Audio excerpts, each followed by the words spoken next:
Patrick, welcome to the Fiduciary U Podcast. I am super pumped that you're on the show today. Super excited to be here as well, Josh. Appreciate you reaching out and offering us this opportunity for the conversation. Looking forward to it. Absolutely. I think we met about 6 weeks ago, maybe 8 weeks ago. First at the Alera conference down in Charleston, and that's the first time we had met and hit it off. And then I think a week later we were at the Osaic conference together, and then a couple of weeks after that we were at the at Napa together. And you've fast become one of my favorite people in the industry, and so I'm really excited to kind of chat. And we're going to talk about PEPs today. It's going to be kind of a big focus, and I have to admit that I was originally kind of maybe not a PEP denier to the extent of like J.D. Carlson, but I always kind of felt like PEPs were maybe a problem in search of a solution.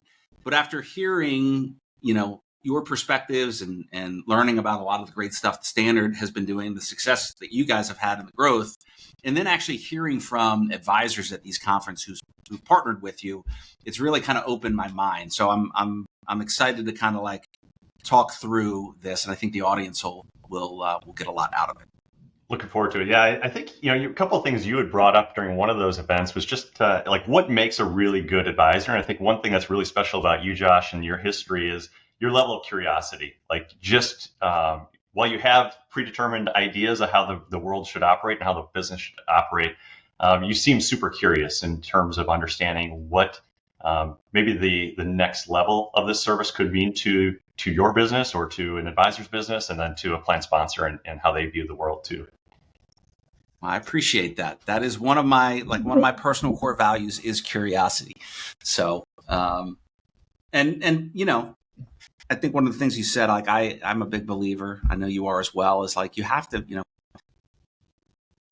stand for something. You have to have a set of beliefs or principles you believe in. But I think at the same time, there needs to be kind of a flexible framework where at times you can kind of go back. And that's honestly my own, not that I'm an advisor and I'd be, recommending or selling PEPs to clients anymore, but it has kind of changed kind of my thinking. And one of the analogies as we were prepping that you brought up, because we're both, you were a college golfer, but we're both golfers, and I got a son that's going to college next year to play golf. And so you brought up a really good analogy of that, that a PEP is it's kind of like having, an extra club in your bag. You don't go out and play golf with, one club. If you did, you got lots of different shots, you probably wouldn't play all that well. And it's really about having, a full set of clubs.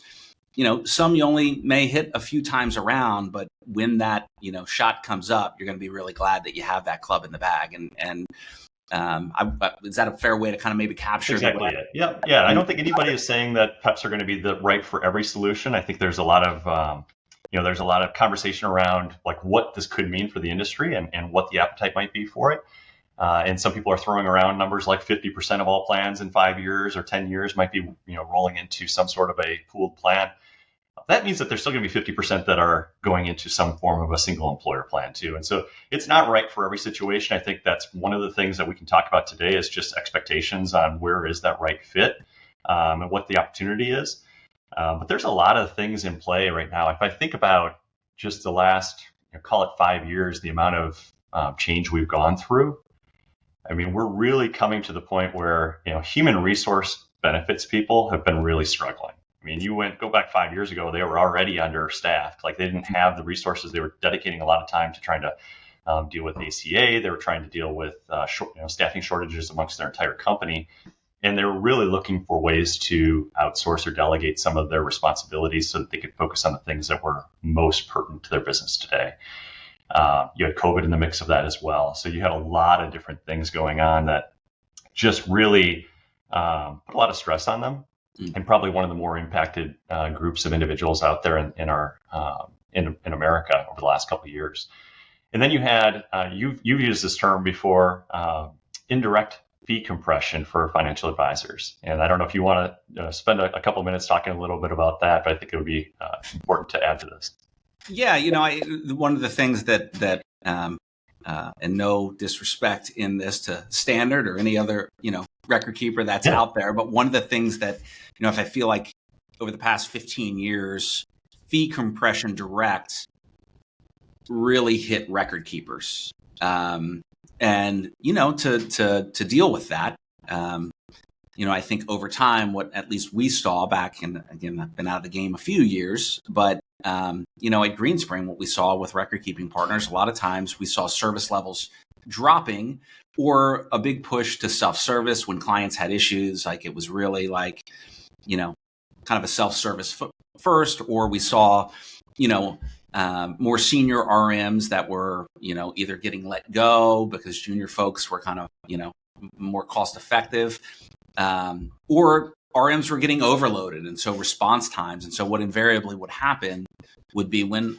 issues came up, because they always come up, even the best run plans, issues come up. Anybody who thinks there's a perfect plan that's out there that never has any issues doesn't deal with plans. But as those issues came up, and as our clients who would typically go to our record keeping partners and be able to kind of get things answered, as they weren't getting timely responses, they would pull us in. And so we were spending a lot of time, on calls or email chains or whatever that looked like, trying to kind of get resolution to issues. And it's not that we were getting pressed on our fees, but we were now having to spend more time servicing. And that's where kind of the indirect fee compression from a profitability standpoint. It was really good in terms of clients really saw the value. That's, a lot of times I would just say that, advisors, like, it ain't your investment process. It ain't there's, in a lot of cases, the value that I think that plan sponsors see in advisors is just, it's being responsive and helping with service issues. And that is where you can really create ties that bind, I think, in relationships. So, that was the kind of the indirect fee compression, but it hit record keepers most directly, where frankly, folks like us were coming in and beating you guys up. That's right. Because most advisors, their first thing is like, well, I'm going to look out for number one. And then, I need to make sure I stay, hired, and I keep charging my fees. And if that means that, like, the record keeper needs to take the brunt of it, I'm happy as long as, I'm good. Exactly. Yeah. And, I love that term, indirect fee compression. I think we've heard it from a couple of other advisors, unscheduled service calls. You show up on a Tuesday morning and you've got a couple of emails or you got a voicemail from that client, and all of a sudden now you're dealing with a service issue for the next 3 days and trying to get a solution for them, while you could be trying to focus on participant outcomes or gaining new revenue through your new clients and marketing your business. And so those are kind of big themes that we've been seeing over the last couple of years, is this overstressed, overworked, lack of staff in employee benefits groups. And then you've got the benefits teams, I should say. And then you've got the fee compression or the indirect fee compression on advisors and being asked to do more. And then you also had Secure, right? And so Secure comes along, and really, it was marketed and advertised as this way to gain greater access to retirement plans for companies and for participants. And the way we saw it is it was the first time where ERISA introduced a new term, a new role, more than a term, or a new role of a pooled plan provider. And it was really this continuation of employers trying to offload responsibility and work.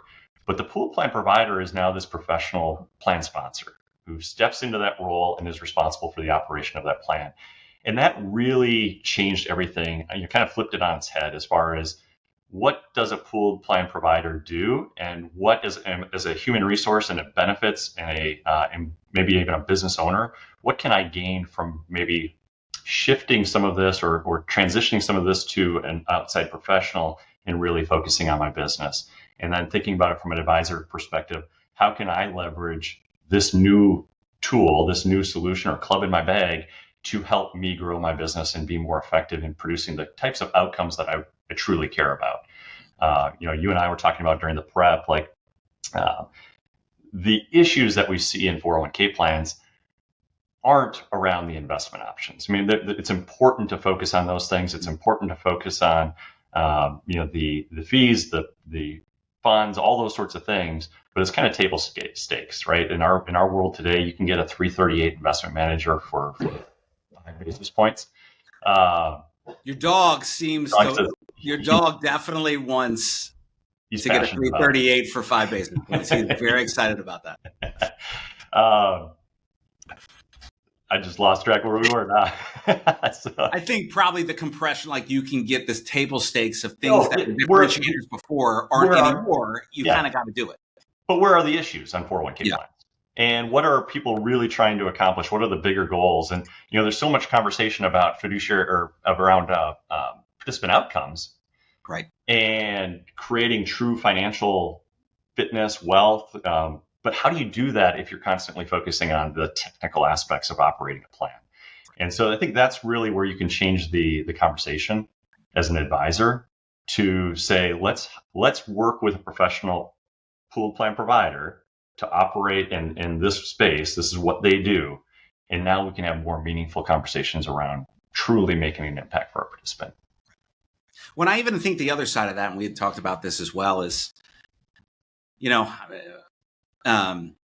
I think fiduciary liability is there's historically been a lot of fear mongering, and you get a lot of advisors that kind of, it's funny, when I started at Morgan Stanley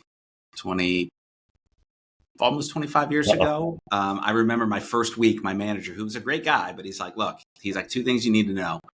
He's like, people are motivated by 2 emotions, fear and greed. He's like, if you can play on either one of those 2 emotions, he's like, you can get people to like take action. And I was always like, I don't really want to like manipulate people around fear and greed, but I do think there's still, the reality is like fiduciary liability is oversold. Like the vast majority of plans, like liability isn't, and people have heard me on this podcast talk about it a lot. That's not a real risk. If you're out, especially in the even call it the under $50 million market, if you're going and especially as you go down market under 10 or 15 or 20 million. And if you're out telling and trying to tell plan sponsors that they've got a lot of risk of getting sued, like you're just not, one, either don't know what you're talking about or you're not accurately portraying it. Like if there's fraud, okay. Yeah. But law firms aren't going to go after small plans because there's no punitive damages. And I've said this a lot. There's no money to be made. I had Jerry Schlichter on 2 years ago, and he said, I don't think litigation is going to come below $150 to $200 million plans because there's too much. He's like, you could bankrupt your firm because of these cases. So I say that the real risk, in my opinion, to small companies is operational failure, because that's where it gets expensive, right? You run your plan incorrectly, you have an operational failure. God forbid it's, significant, or it lasts for a period of time, and now you got to go correct. And next thing you know, you got a $25, $50, $100, $500,000 operational failure that you have to fix. Like that's a very real common occurrence. Right. Yep. And it seems to me that if I was still doing it, like that would be my pitch to companies is like, look, what we can insulate, don't worry about the fiduciary liability risk. We're going to follow a good fiduciary process that even if the remote possibility that came up, we got you covered. But really where we want to help try to insulate you as much as possible is around the risk of operational failure and the cost to correct that. And by being able to do that, we're going to basically, as long as you can get good data to this professional plan fiduciary, i.e., standard, let's say, like we're going to firewall and insulate and take a lot of that risk off your business. Is that would you say that's kind of a that's fair exactly right. Yep. Pitch? Yeah. Yep. That's exactly right. And I love the fact that you did bring up good data because I think that's one of the things that we really need to be conscious of is that if you have bad data or bad payroll data issues to start with, moving it into a pooled plan situation isn't going to solve that problem, right? If the beginning piece of that is data, then you need to fix that piece of it first. And so, as you're thinking about like, where is a pool plan not appropriate?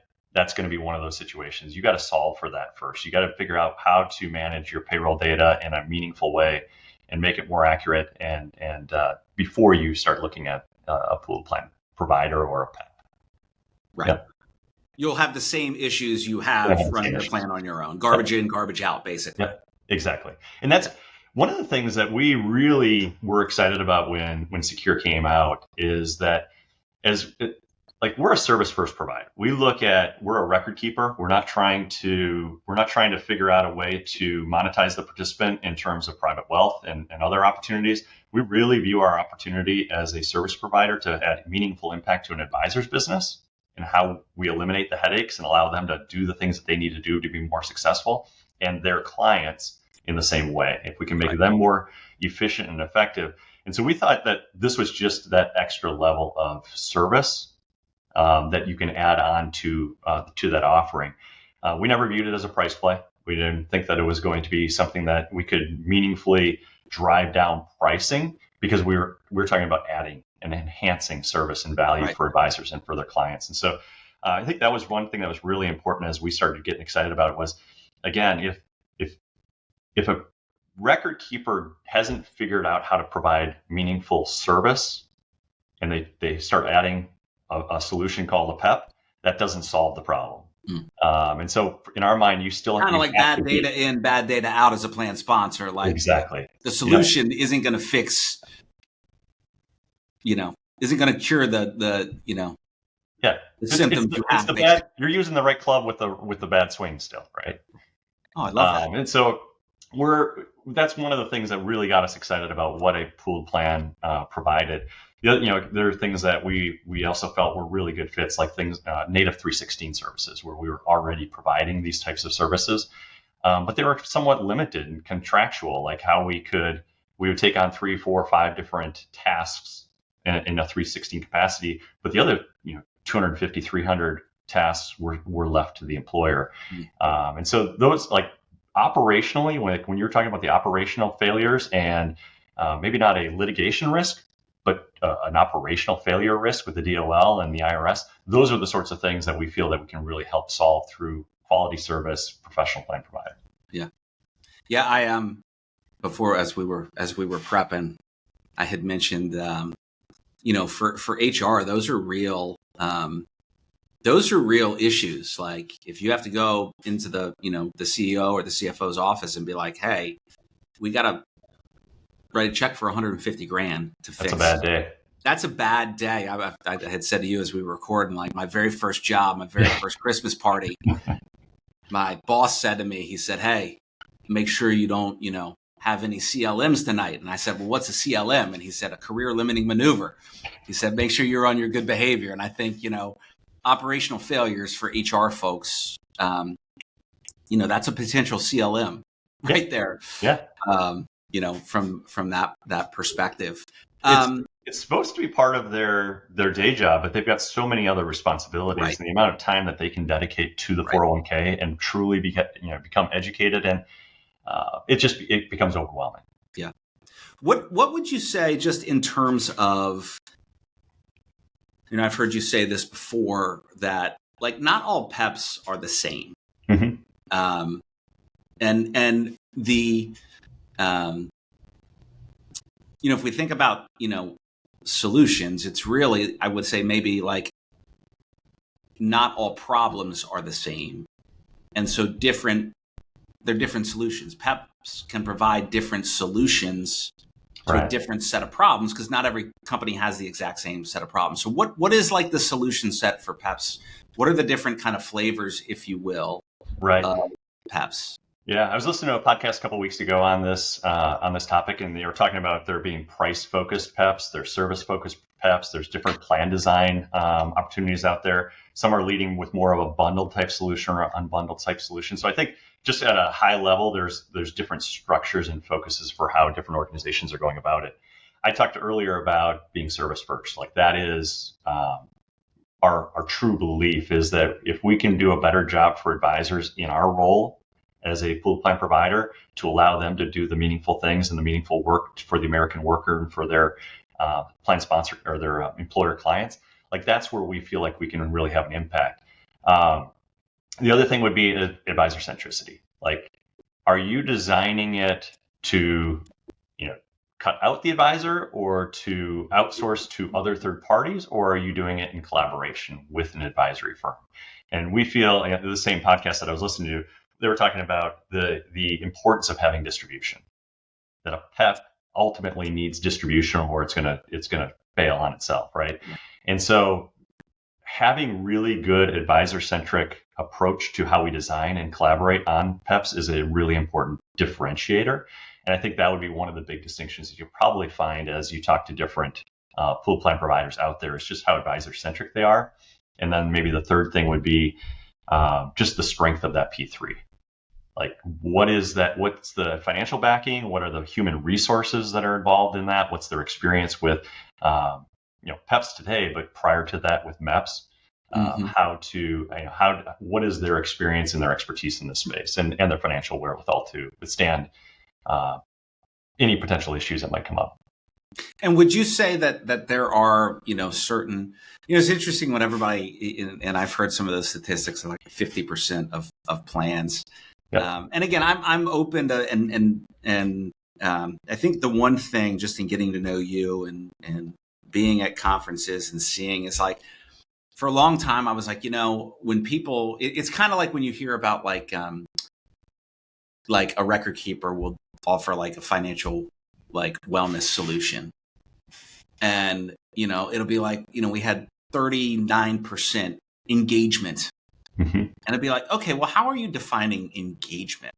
Well, somebody opened the email and I'm like, I don't really think that is engagement. Like it's, lies, damn lies, and statistics. Right. For a long time, people were like, oh, PEPs are exploding. I was like, well, I think registration of PEPs are actually exploding. Mm-hmm. What I'd really be interested in is like actually money going into PEPs. Like, if the definition of like growth is registration, yeah, it's growing like crazy, but like actual utilization. And, I think in talking to you, I definitely, I guess I'm coming to the understanding that PEPs are starting to like gain traction at a higher rate than probably I gave it credit for. I still don't know if it's gaining as much traction as like some of the folks who are massive advocates might say. But what are you seeing just in terms of traction? What are you seeing in terms of traction? And then kind of the second question of that, you go back to the advisor centric.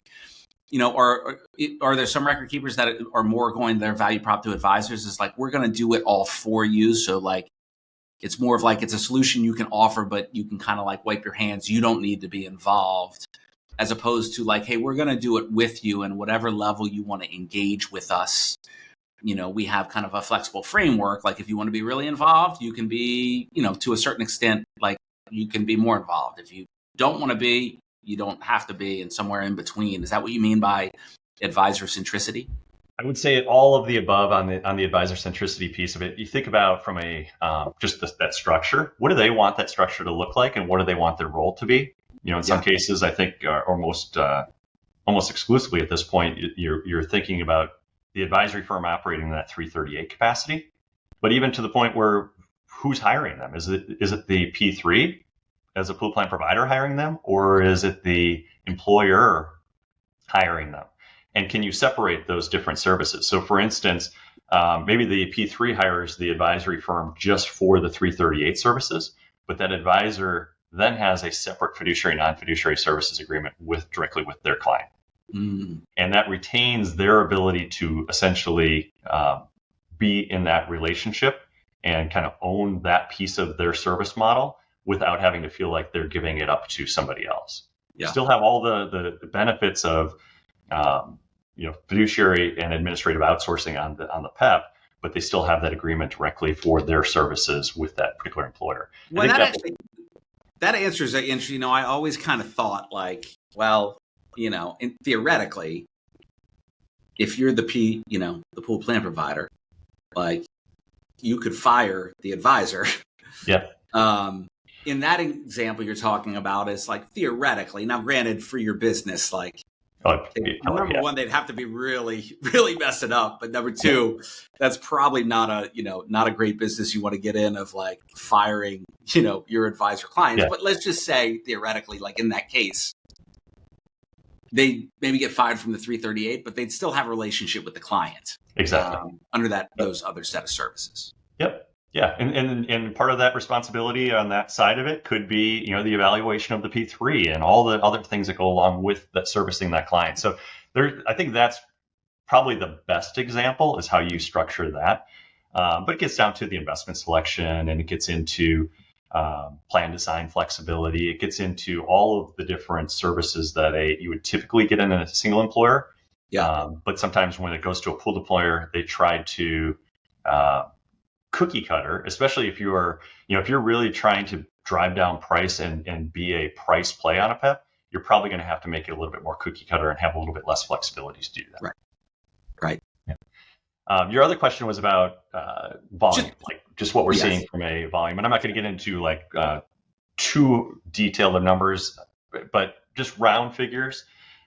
We just hit over $1 billion of assets into some form of a pooled employer plan. PEPs are the only thing that we're offering in the pooled space right now.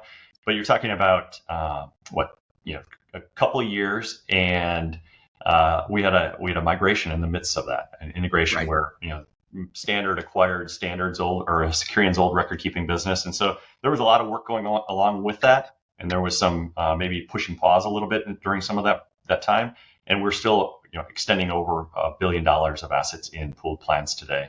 We are off. If I just look maybe over the last 5 months, you're probably looking at about 50% of plans and 50% of assets. So It's not, I think we mentioned before, we don't view it as a small plan solution per se. It can be a solution for small plans, but it's those small plans that are looking for those additional services and that additional support. Right. And so it's about an equal mix there right now of 50%. And who do you see, how do you see advisors as their, if I'm an advisor who, just kind of what I'm seeing is there's some firms that advisory firms, and some of the bigger ones have been like, look, this is a solution we need. We're going to kind of pick our record keeping partner to be able to offer this. And then this is going to be kind of like it's kind of like, the Henry Ford approach. Like if you work for the firm, hey, you can have any PEP you want as long as it's like this PEP right here. Right. Which I totally get with larger firms. You're trying to kind of standardize. You have other firms, I think, that maybe have waded into the pool a little bit more slowly, and maybe are starting to evaluate okay, this is a solution we need to, have, even if it comes up that we can kind of check the box, if you will. Right. But if I'm an advisory firm, maybe I'm a smaller independent firm, and I haven't, I'm starting to say, hey, we need a solution here. How do I go about that? What's a good due diligence process? what should they be considering? What should they be thinking about? What are some the gotchas that after the, post sale, now you're kind of married and you've said I do, and now you're living together. It's ooh, you've got to be careful about this, or you got to be careful about that, or be aware of this. How should advisors be thinking about a due diligence process of selecting or building a PEP solution for their practice and selecting partners? Yeah, I appreciate that question. It's probably not too much different than single employer, but you're taking it to another level because you're getting into a much more scaled solution for this particular purpose. I think first thing would be looking at your own clients and trying to and your prospects. Who are you trying to attract into it, and what are the needs of those types of firms, so that you can deliver the types of services that you need to in a meaningful way. So that gets to the value proposition. What's, we talked before, maybe, price focused PEPs or service focused PEPs or whatever that might be. I think that's going to be a big part of it, is what are you trying to offer the market that is a need in your mind, and matching that. The second one would be around that flexibility or that collaboration.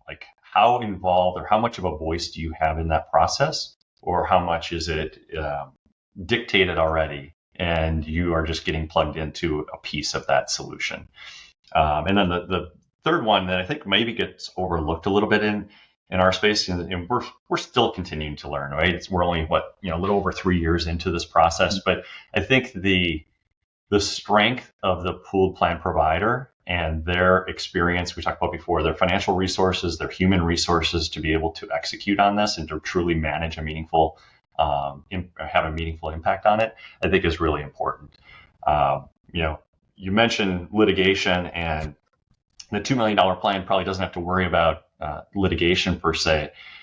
But when you start lumping all of these things together and bringing eyes to it, it's important to have all your T's crossed and your I's dotted to make sure that that entire solution is the right solution for you and for your clients.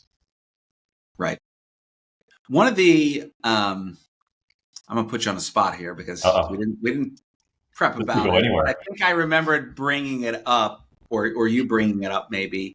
Do you guys price every price if I remember, I feel I might be, if I'm off base, just tell me, but I feel like what you had said was like when a new plan comes in, you kind of price each plan independently. Yeah.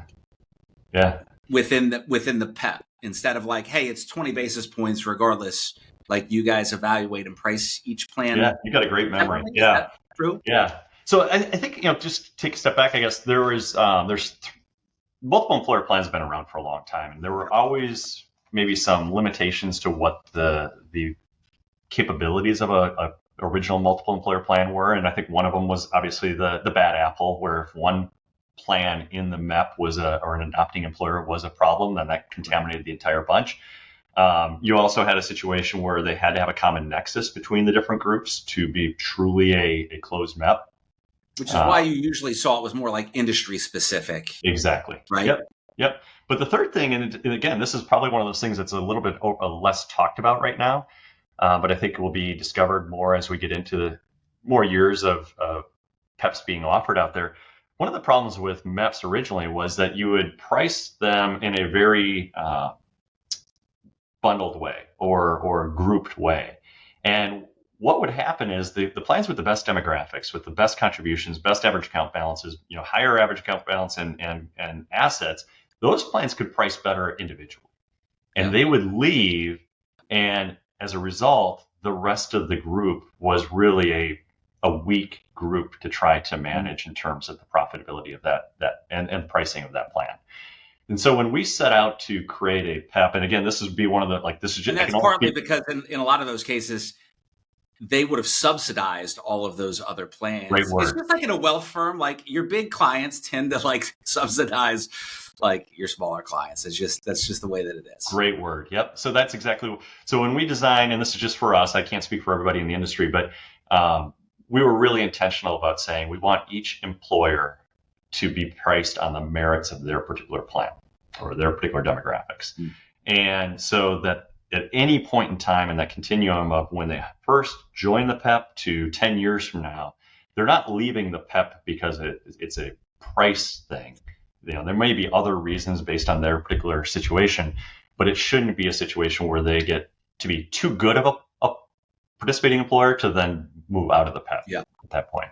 Well, I guess that protects you guys as well too. That it's really if this service first approach, right, is that if that, let's just say, the belle of the ball kind of like goes home with her date, and now you guys kind of get stuck. Your only option is like we can super jack up prices, or we can drop the levels of service, but we can't keep doing it. And this allows you essentially to deliver a level of service, I would think.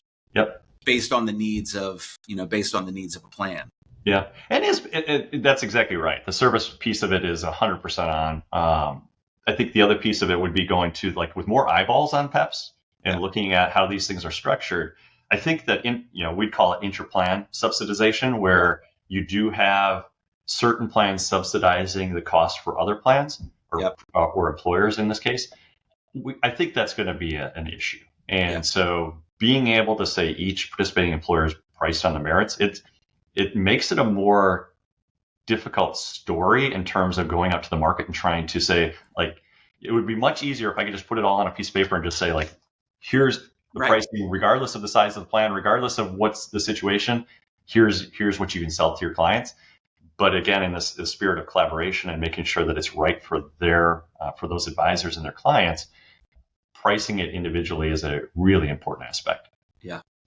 Well, I would also just say too, like one of the, and again, it just from my perspective, and these are some probably older beliefs that if I really spend a ton of time thinking, I could probably get myself comfortable with. But like one of my worries with PEPs was always, and my big thing was committee, like working with committees. Like at the end of the day, like if you're not having, like it's the advisor that gets committees to make hard decisions and do things. Yep. If it was left up to companies, to committees, they wouldn't do things like automatic enrollment. They wouldn't do auto features, right? They'd take the path of least resistance. Mm-hmm. And this isn't a knock, the record keeping side or the TPA side and the RMs who are usually incredible from the service standpoint.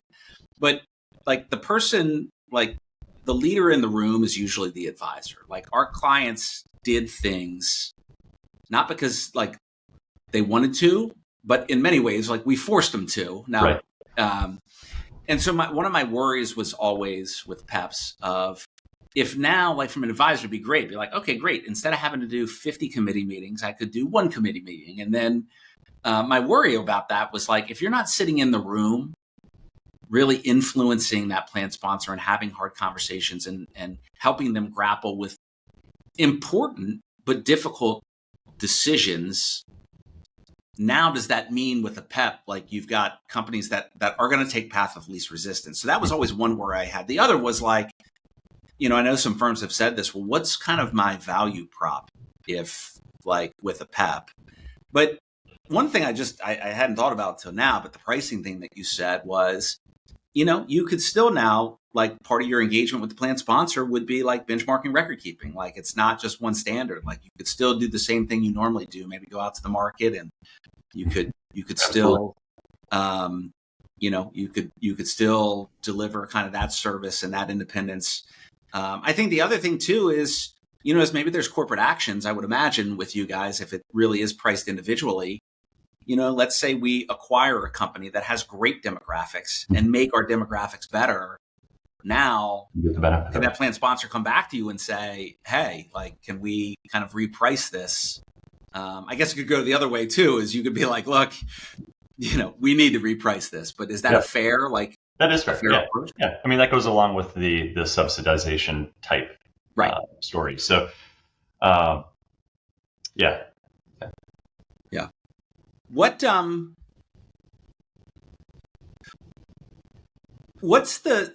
Where do you see in terms of like the relationship? I'm sorry. I was just going to add on to you were talking about when an advisor giving up that committee meeting. Yeah.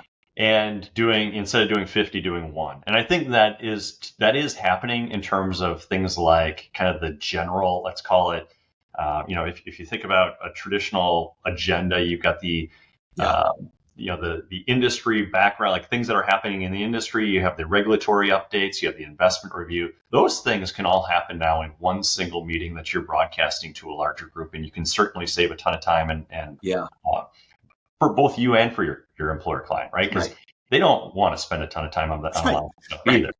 Right. But now, if you do, when you do have your advisor meeting, your committee meeting, now you can focus more on the things that you were just talking about, where you can have a real impact on the worker and their financial strength, right? So you're thinking about the right things, the plan design, you're thinking about financial wellness, you're thinking about what that transition from, if I've saved for or accumulated for 30 years, how can we help them accumulate a bigger nest egg? But then also, how do we help them transition from that point to retirement in a more successful way as well? Right. And because you're saving time over here, you can dedicate more time to the things that really matter. I think that's actually a great point. And I hadn't thought about it that way, but yeah,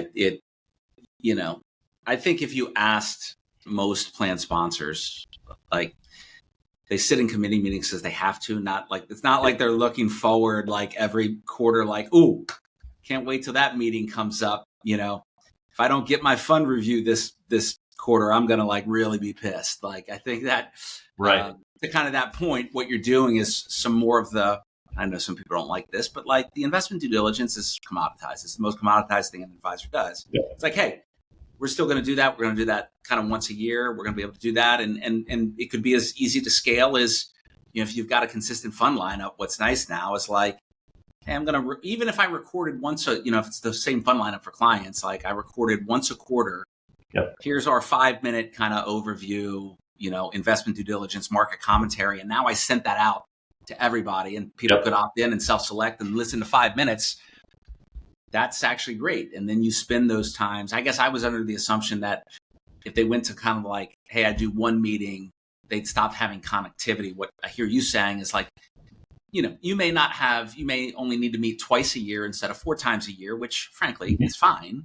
We tried to move lots of our clients away from quarterly meetings to 2 meetings a year, and clients were totally happy with it. They were like, we love you, but like, we can see it 2 times instead of 4. That's totally fine with us.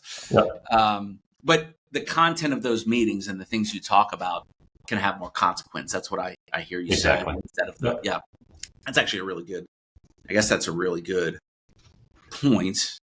I guess the flip side argument is, well, you essentially, minus the audit cost, if you're over 100 employees, like you essentially could get the value of a PEP. You could synthesize it on your own. Record keeper, hire a 316, hire a 338.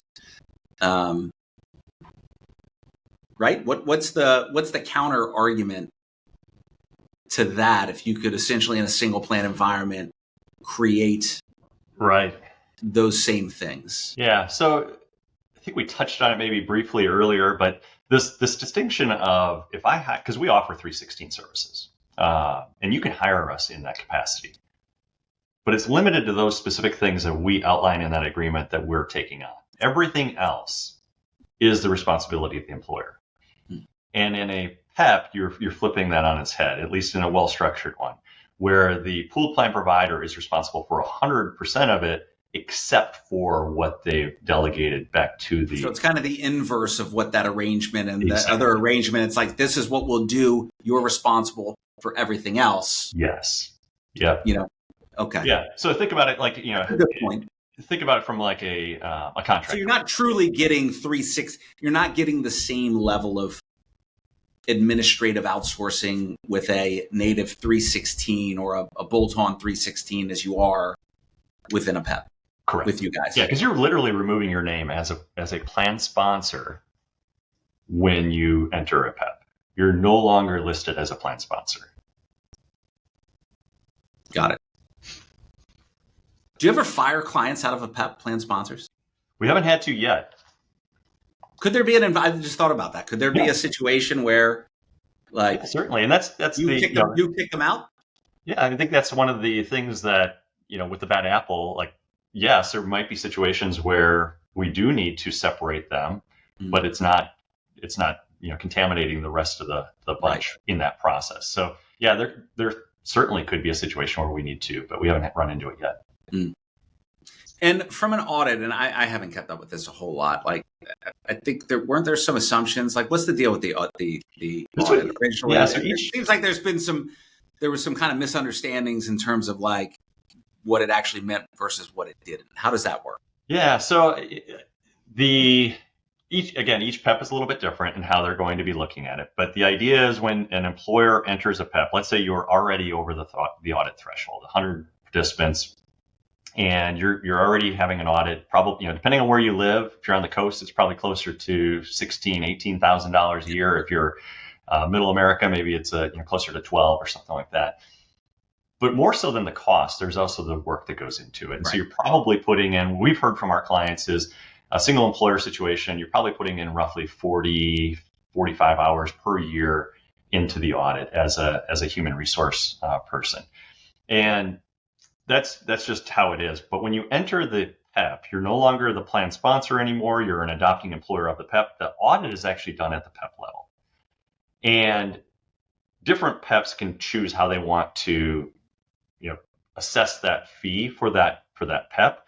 again, kind of going along this idea of not wanting to subsidize things, we don't want to spread that cost or peanut butter that cost across the entire pooled plan, because some employers may not have been in a position where they should have been paying for it, right? That was something specific to a single employer historically that was over that 100 participant threshold. So there's some formula where you will allocate. So like in that example, let's say I had 50 employees. Yep. I wouldn't have been subject to an audit in the first place. I could make the argument like, well, I shouldn't pay anything for it because I wouldn't have been subject to it.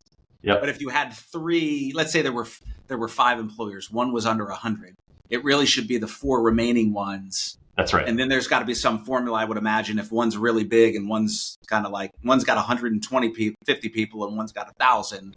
There should be some allocation of that cost based on that. Yeah, I mean, we're going either audited or unaudited, and most of these plans are. We do have a lot of plan design flexibility, but you're not talking about things that are audit or cost driven regarding the audit. So they're generally the same. If they're at the audit threshold, they're probably they would be priced very similarly. What about in terms of the sample and whatnot? I would imagine if they're doing it at the audit level, great question. The sample is they're doing 25%, but instead of one plan, it's across multiple plans. So I would think as a plan sponsor, if of that 25%, like my participants represent 1% of those 25%, there is some work I probably have to do to provide information to the auditor. Is that how it works? So I think. So that was, that's where I was going to go with that is, so you're going to get about 30, I think it's around a third of the participating employers will be sampled within that group, okay. Right? And so now you do have a little bit of work, but instead of 40 plus hours of work, our clients are telling us it's taking them around 2 to 3 hours. Okay. So dramatic difference in terms of time savings and the amount of work and effort that they're putting into it. And frankly, probably for the advisor as well, because oftentimes the client, the employer is calling the advisor when they go through these to get some assistance as well. Indirect fee compression. Yes, there you go. There you go. So that would be one piece of it. And then the pricing, again, this goes to the collaborative effort of, working with the advisory firm to decide how they want to structure that piece of it in a meaningful way for their clients, and figuring out what the right expectations are.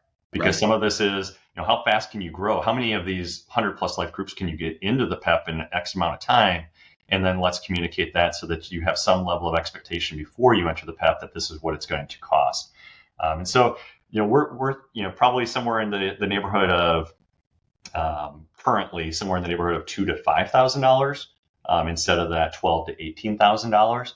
But presumably, as these PEPs continue to grow and add more 100 plus life groups, that's going to drive down that cost. Got it. So, like, if I'm in there and I have to get audited, it's going to be $2,000 to $5,000 for my audit cost, as opposed to 12 to 16 is what you're saying. Exactly. If I'm a plan sponsor. So just exactly. Yeah. And 2 to 3 hours instead of instead of 40. Only when I'm sampled for it. Yeah. Right. Yeah. So now you start to really talk about the economic cost. How many people had like that? Those numbers kind of get big. What? I had a thought. I'm getting old, Patrick. My thought kind of disappeared. What? The advisors you're seeing that are probably all in and kind of having, I know the question, what it was, a lot of times you heard it, certainly initially was that a PEP is going to be a cost savings, but that's not necessarily true, because what you said was like, at some point, like you're offering more services, like just because it's one environment doesn't mean like you can offer more for less. There has to be kind of like a tipping point where at some point you'll hit economies of scale, but not right out of the gate. What are you generally seeing in terms of like, if I'm an advisory firm and I partner with you and we create a PEP and I take that out, I start to sell it, like where is that kind of like, where is that threshold tipping point generally where you can start to get those kind of cost economies of scale? Yeah. So again, it's probably different with every different provider out there, but what we're looking at is somewhere between 12 to 15 in the first 18 to 24 months to be able to, of 100 plus life groups, to be able to meaningfully drive towards that audit savings. The The Not PEP just audit as well, but also record keeping, just in general. right. So, I mean, we're still I guess it operating. depends because you're individually pricing it. So, like, if I got 12 to 15 law firms with really great, demographics, I might have it priced a lot better than if I got, 12 to 15 hospitality, Right on. restaurant groups, basically. Right on. Yep. So that's where we already capture that piece of it is through that individual pricing. So really the biggest scaled opportunity, you could argue that you could have some scaled opportunity on the investment side. If certain firms have access to particular CITs or something like that, where they can really scale the investment piece of it. Otherwise, the audit's going to be the other piece of it. Got it. What would your, and obviously you got a dog in the fight here, but if you have an advisory firm that's kind of sitting on the fence, or maybe they've kind of waited it out a little bit, what would be your advice to them? It goes back to what we started with, curiosity. Starting with a point of curiosity and understanding your objective, and then being willing to basically educate yourself to the point where you understand what your options are and how well any particular PEP or pool plan provider can suit your needs. Because I think there are tons of different flavors out there. The industry is still young. We're still iterating on what we have. And so I think there's an opportunity for it. Advisors who are curious and want to learn, there's an infinite amount of information out there and opportunity to develop into it. Yeah. You mentioned you guys have been going at it for, let's say, 3 years, right? Yep. What are some of the biggest lessons you've learned on your side 3 years where, like, you went in thinking one thing, and now that you've kind of like boots on the ground, you've been through it, you're like, oh, okay, that didn't work out the way I thought, maybe for the good or for the not so good. What are some of the best? Boy, there's a lot of them there. I think, we were optimistic about what PEPs would mean. And we talked about that a little bit earlier. We thought our service and value proposition was meaningful in this space. We thought our advisor centricity was meaningful in this space. And so there were things that made us optimistic. One learning was it exceeded our expectation in almost every way. The amount of, I've been in this industry for over 20 years, and you're in the same boat. Like, the number of times that new things came to market and they're like, this is the next big thing, and it fell on its face. Right. And you're like, you get jaded a little bit about what the next big thing is going to be. And so I think a healthy level of skepticism I developed over the years. That's when right. A new thing came out. I'm like, okay, we'll see. Yeah. So I think that would be one learning, is it has exceeded our expectations in terms of the advisor interest, and maybe even more so the employer interest. We've talked about where the state of the human resource or benefit departments, the need is real, and so the opportunity is real as well. Early on, we maybe went into some agreements in certain ways where we structured it a certain way, and we were able to learn from that and iterate. And so I think one of the things we talked about was the advisor having their own agreement with their employer client. Like, that's one of those things that we learned really early on. We didn't go into it necessarily driving towards that, but it makes a ton of sense for everybody involved. And so that flexibility, that collaboration is a big piece of it. There's certain niche industries that are probably, or segments of our market that are finding great opportunities in it. And that would be, you and I have talked about this before, like private equity. Right. When you're acquiring companies and you want to make sure that a plan is being managed most effectively, and that portco is using their resources in a meaningful way to add value to the organization, that's a huge opportunity for those types of entities, for known companies. So some of the niche markets that we're learning that really are would find this type of a solution appealing. Those are probably the main ones. Yeah. How long does it take, as we kind of wrap up, kind of maybe the last question is, like, how long does it take? Like, let's say I'm a advisory firm and, we go through our due diligence process, and I say, Patrick, congratulations. We want the Standard to be our partner. Help us. Like, once we say I do, how long is the process to get things kind of, set up and launched? Yeah. What does that look like? So registering the PEP with the Department of Labor and the IRS is one, or EBSA is one piece of that, and that's a pretty quick process. So you're looking at things like, what are you going to name the PEP, and what are the different roles and responsibilities are. So if you've already gotten to that step where you've decided let's go, then at that point it's a pretty similar process to single employer. So you're if your investment decisions are all made, we've already hired you as a 338, which there's a due diligence process to us hiring you as a 338. So I don't want to overlook that piece. What does that look like? Just like if you were, just like any other investment 338 hiring process. So we're looking at things like what's the depth of your team, what resources are you using for analytics, how are you making decisions, what timing do you use for your reviews, how are you going to feed those recommendations or those changes to us? Like all of those things that go into hiring a 338 on an individual plan are true here, but maybe more magnified because we're getting into a much higher level of an agreement here in terms of how we're going to proceed. Because you're on the hook now. Exactly. Yep. Right. Yeah. So it's a meaningful process. So assuming you've already gotten past that, the onboarding of the first client or two clients or whatever that might be is very similar to a single employer. Okay. What's the cost of registration and who's bearing that? Is the advisory firm bearing the cost of that? Great. I actually don't know the answer to that question. In terms of there being a cost, the advisory firm is not bearing the cost of it. If there's some cost inherent to us doing it, then we're eating that. Got it. Okay. These are all like the little, as I'm thinking more about it, like the little, all the little moving parts and the intricacies. So, well, this has been, time's gone by fast. We're almost at an hour, but been an awesome conversation. Where can people go to stay connected with you, to find out more? I would just say this and a little plug, for listeners. Patrick is one of the most thoughtful people I've met kind of in the industry. And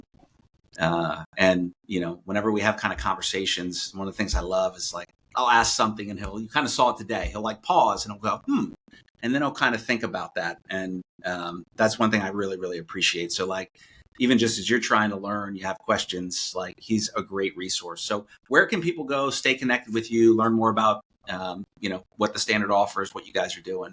Absolutely. Yeah. So LinkedIn is probably the easiest way to connect with me. So just Patrick Bushlack with Standard Retirement, and patrick.bushlack@standard.com would be my email address. Happy to connect with you any way that you like. And I kind of laughed when you said 6 weeks ago or 8 weeks ago, whatever it was at the beginning that we met, and it seems like years because every time we get together and have conversations, it doesn't seem like it's been 6 weeks. So I appreciate your friendship and your the opportunity to develop that relationship over the last 2 months. 100%. So, we'll put in the show notes, we'll put links to everybody and just appreciate the time and the insights. And I know I learned a ton, and I think listeners will get a lot out of it. So thank you so much. Thank you, Josh. Appreciate it. Have a great day. You too.